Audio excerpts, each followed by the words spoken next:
నిన్నటి దినం ఘోరమైనటువంటి అవమానాన్ని ఒక స్త్రీకి చేసినారు. ఈ రాష్ట్ర ప్రజలందరూ కూడా నిన్నటి దినాన్ని దుర్దినంగా భావించాల్సిన రోజు.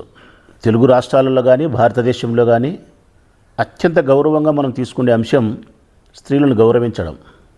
కానీ ఈ రాష్ట్రంలో నిన్నటి దినం జరిగింది ఏంటంటే, ఒక ప్రజాప్రతినిధి, ఒక మహిళనే కాదు, ఆమె ప్రజాప్రతినిధి, జిల్లాకే ప్రథమ పౌరాలు ఉప్పాల హారిక గారు, నా సోదరి, రాజకీయ పార్టీకి సంబంధించిన ఆమె ఒక కార్యక్రమానికి వెళ్తూ ఉంటే తెలుగుదేశం పార్టీకి జనసేన పార్టీకి సంబంధించినటువంటి దాదాపు 200 మంది 300 మంది గూండాలు, రౌడీలు నడి రోడ్లో కారు ఆపి ఆమెపై దాడి చేసి చంపే ప్రయత్నము, రాడ్లతో, కర్రలతో, రాళ్లతో కారుపై దాడి, అద్దాలు పగలగొట్టి బండ బూతులు తిట్టడం,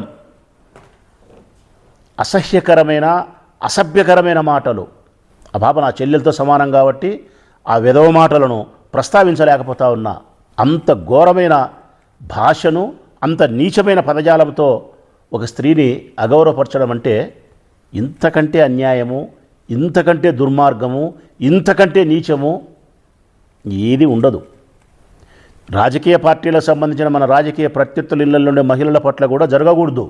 కేవలం నెల్లూరులో మీ పార్టీకి సంబంధించిన ఒక ఎమ్మెల్యే పైన రాజకీయ విమర్శలలో 1-2 మాటలు రాజకీయ విమర్శల్లో మాట్లాడితేనే ఇండ్లు ధ్వంసం చేసినారు, చుట్టుముట్టినారు 200-300 మంది. గంటన్నర సేపు ఆమె కారులోనే ఉండిపోయింది, బిక్కుమని ప్రాణాలు అరిచేతులు పెట్టుకొని. ఎంత బరితెగించిపోతున్నారు మీరు?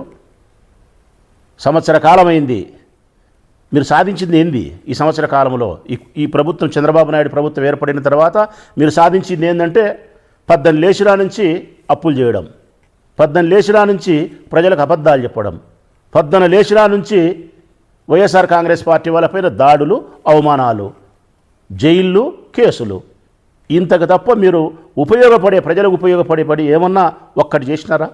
వైఎస్ఆర్ కాంగ్రెస్ పార్టీ మాజీ ఎమ్మెల్యేగా, వైఎస్ఆర్ కాంగ్రెస్ పార్టీకి సంబంధించినటువంటి ఒక కార్యకర్తగా చెప్తా ఉన్నా నేను. దీనంతటికీ కారణం మా జగన్ మంచితనం. మా జగన్ అనుకోవాలా మేము. మా జగన్ మంచితనాన్ని, మా జగన్ సంస్కారాన్ని, రాజ్యాంగానికి విలువనిచ్చి ఓ రాజకీయ పార్టీ నాయకుడు ఏ విధంగా వ్యవహరించాలని చెప్పి ఆయన వ్యవహరించే తీరు వైఎస్ఆర్ కాంగ్రెస్ పార్టీకి, కార్యకర్తలకు, నాయకులకు తీవ్రమైనటువంటి నష్టాన్ని, కష్టాన్ని కలిగిస్తుంది. ఇప్పుడు చెప్తా ఉన్నా జగన్మోహన్ రెడ్డి గారికి, నీకోసం ఎంత నష్టమైనా భరిస్తాం, ఎంత కష్టమైనా భరిస్తాం, చివరికి ప్రాణమైన ఇస్తాం, ఇది సత్యం. కానీ మన ఇంటి ఆడపిల్లలకు అవమానం జరిగినప్పుడు, మన ఇంటి ఆడబిడ్డలను చెరబట్టి ఆత్మగౌరవానికి భంగం కలిగించినప్పుడు కూడా చేతులు ముడుచుకొని కూర్చోవాలంటే మాత్రం అన్యాయం సార్ ఇది. ఈ రాష్ట్రంలోని వైఎస్ఆర్ కాంగ్రెస్ పార్టీ ముఖ్యమైన మీ ప్రధానమైన నాయకులు పిలిపించుకొని మీరు మాట్లాడాల్సిన అవసరం ఉంది. వారితో చర్చించి ఒక గట్టి నిర్ణయం తీసుకొని దీనికి పులి స్టాప్ పెట్టాల్సిన అవసరం ఉంది. అవసరం అనుకుంటే డీజీపీ కార్యాలయానికి మీరే పోవాల్సిన అవసరం ఉంది. మన స్టాండ్ ఏందో, మన ఇబ్బంది ఏందో గట్టిగా చెప్పి నిర్ణయం తీసుకోవాల్సిన అవసరం ఉంది. అందుకే చెప్తా ఉన్నా ఆ సోదరికి, తోడబుట్టిన వాడిని కాకపోయినప్పటికీ తోడబుట్టిన వానిలాగా భావించు తల్లి, నీకు చెప్తా ఉన్నా నేను. ఇది నా ఒక్కరి మాట కాదు, యావత్ ఆంధ్రప్రదేశ్ రాష్ట్రానికి సంబంధించిన వైఎస్ఆర్ కాంగ్రెస్ పార్టీ శ్రేణులు అందరి తరఫున నీకు మాట ఇస్తూ ఉన్నాం. ఎక్కడైతే నడి రోడ్లో నీకు అవమానం జరిగిందో అదే నడి రోడ్లో మరో కొన్ని సంవత్సరాల తర్వాత ఆ విధవలకు దండన తప్పనే తప్పదు.